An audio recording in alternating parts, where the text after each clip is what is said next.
ولی بینارن جوات وزیر عراق به سروکاتیا محمد شیعه سودانی سروک جوات وزیران بریاردایا کو 400 میلیارد دینار با هرما کردستان بینشاندن و که استحقاق که بچوکی هرما کردستان کو پیوسته شخوا بودجه هرما کردستان بیتشاندن ل 2014 حتی انها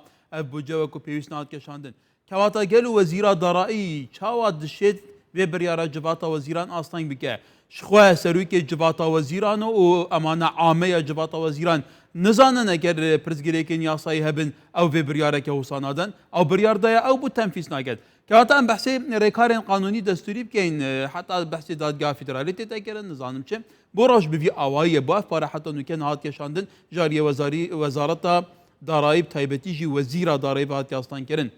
Azad Duskî şarezayê destûrî ji Sêlemaniyê gelmek Azad dembaş digelek caran berpisên Iraqê hêcetên destûrî ku meke deqên destûrî û دادگاه فدرالی و نظام چه بومتی نصاباتی استحقاقات دستوری و یاسایی و مافی روای خلق کردستانه یعنی او بریارا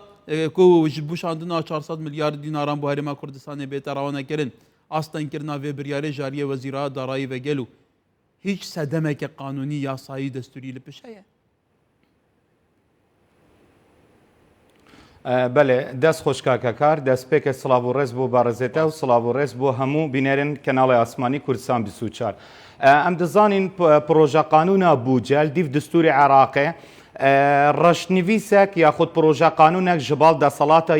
جێبەجێکردنê یاخود سوڵتا تەنفیذی ku serok wezîrane ew ê berezeta amaje pêkirî wezîrî darayî emane ame lê hemî salan lê sîûekê duwazdeh baş evê bijne sena malî sala darayiya dewletê Iraqê pêvî hete sîûekê duwazdeh hemî salan firêkete desalata yasadananê ku Parlamana Iraqê ye. Ew ê berezeta amaje pêkirî ku pişka bûceya Herêma Kurdistanê û bi girêdayî bûceya Iraqê ev sal yani bû pêzanînên berezeta û hemî bîneran jî Iraq li sala 2022 tiştek nebûye bi navê muwazene. المقابل قانون بوجه قانون اكادي هاد بو تشريع كرن قانون امن غذائي والديف قانون اداره مالي تشابجي عراق هاتا الريفا برن وكي برزتا ما جا بكري 2014 حتى نها بشكا بوجه هرما كردستان بداخله كل هرما كردستان لجرم شر دجي داعش دابو بسركرداتي نوري مالكي أبي وقت بناف لسه دولة القانون بوجه هرما كردستان بصدام بيانو الدستوري وقانوني هاتا فقاندن ومتنه في شكك جيبو هرما كردستان نها تشاندن نها بروباغندا خود رشمت مازن الدستوري وقانوني بلندكات بقرا لسه يجي بناف لسه دولة القانون أذا بروجا بوجه قانوني كاكا كاربلا واضح بتن گرێدایە قوتە خەلکیڤە چاوەبژی ژێدەرێ بژێویە ڕۆژانەیە هەوڵاتیانە بەجاش قەسر بگرە حتە زاخۆ پێدویە حکوومەتە ئیتیحادی یاخود دەسەڵاتە فیدرالی بەغدا بەرەخوبدەتە هاوڵاتیەکی البەسرە حتە زاخۆ وەک یەک يعني برسي سياسي جريداي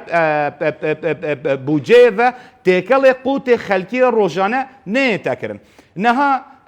طبعا اقرار كردنا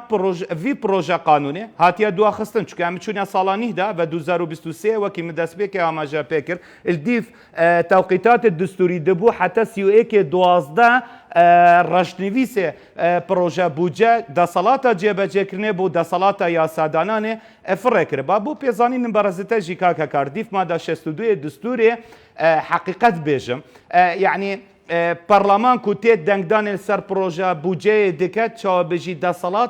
دەسەڵاتە یاسادادانێ gelek kême li hember dessalata cêbecekirine. Bûçî çikî ev reşnivîse wekî berezeta amaje pekir kî amade diket desalata cêbecekirine kewata sulta tenfîziye dihênêrit bû desalata yasadananê û eger berêxwedeyê distûrê Iraqê دەسەڵاتە یاسادانان یاخود پەرلەمان ji teşrî'kirina hemî proje qanûnan destvekiriye. Ama eger berêxwedeyê mada 62 distûrê Iraqê الپرسا پسندکردنا بودجه چاوبژی دەسەڵاتە یاسادانان یاخود پەرلەمان مقەیەد کریە نەشێتن چکە گرێدە بله کاک ئازاد ئەگەرم بەسێ دەستوری بکەین ji ber ku tu jî şarezayekê destûrî mijara destûrî gelê tê te nîqaş kirin helbet tu dizanî hikûmeta Iraqê heta vêga vê jî pabendî bicîkirina destûrî nebûye taybetî jî pêncî xal hene ku ve girêdayî bihêzkirina sîstemê federalî ne هرێما کوردستانی جی داخوازی کە لە گۆر دەستوری سەرەدەریت گەل هەرێما کوردستانی بێتەکردن دەبێت چ پرسگirêk nemînin kewata bû van pirsan jî destûr wekû hêja tête nîşandan gelo kî kêm terxeme ku destûr wekû xwe nehête bicêkirin eger bête bicîkirinî jî de kî îstîfade ket دەست خۆش کاکە کار طبیعی ئەگەر بەرە خوبدەیە وەکی من دەست پێکە ئاماژە کرد عێراق 2022 تشتێک نەبوو بناوێ پرۆژە بوجێ پرۆژە قانونا بوجێ الدیف قانونی ئەمنێ قومی و سەر ئەساسێ قانونی موازنە 2021 کابینا کازمی داهاتە ڕێبەبرن ئەو پرسیارە بەڕێزێتەیە یعنی وەختێ پشکا بوجێ هەرێما کوردستانی ji 117 هاتە کێمکردن بوو 112 112 jî piştî derkirina nefeqatê siyadî evel ser çi esasekî hikûmeta federalî ev nizbeye kêm kir ji 17 bo 12 eger tu berê xwe dê dîv distûrê Iraqê li made 110 distûrê ew salahiyat hesrî girêdayê hikûmeta îtihadî êkî şiwan ew e ku encamdana serjmerî bû destînşankirina ededê neseme yaxud rêjeya danîştûwan li Iraqê ev iltîzama stoya hikûmeta federalî ye bidaxve gelek parlamenter ew ê tişta bi eqlê şovînî erebî kar dikirin min nevit navê wan bêjim kar dikirin li